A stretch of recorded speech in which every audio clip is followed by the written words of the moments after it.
Қайырлы күн көрермендер. Менің атым Марат Армат. Мен Жаңақала мектеп гимназиясының 8 сынып оқушысымын.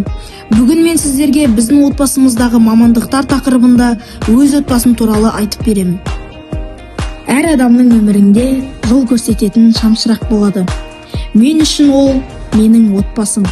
Отбасы менің алғашқы мектебім, алғашқы ұстазым, алғашқы үлгім.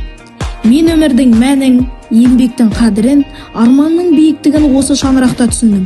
Менің әкем жарнама агенті.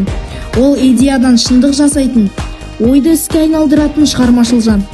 Әкем маған батыл болуды, жаңаша ойлауды, ешқашан берілмеуді үйретті. Ол әрдайым жақсы идея үлкен жетістікке бастайтын алғашқы қадам дейді. Ал менің анам мұғалім.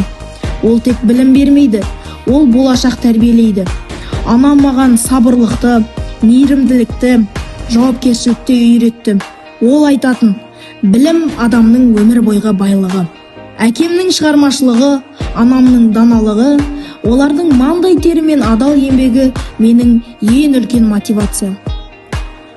Мен олардың еңбегін көріп өстім. Сондықтан мен де болашақта өз ісін сүйетін, елге пайдасы тиетін маман болғым келеді.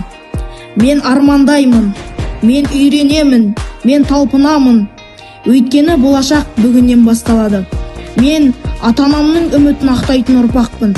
Мен өз жолын өзі таңдайтын жаспын. Мен болашақта өзіме ұнайтын мамандықты таңдап, елімнің дамуына үлес қосқым келеді. Қазірден бастап жақсы оқып, білімімді жетілдіруге тырысып жүрмін. Қорытындылай келе, мен өз отбасыммен мақтанамын. Себебі олар адал еңбектің арқасында жетістікке жетіп жүрген жандар. Еңбек адамның көркі. Отбасымдағы мамандықтар мен үшін үлкен мотивация және болашаққа бағыт. Назарларыңызға рахмет.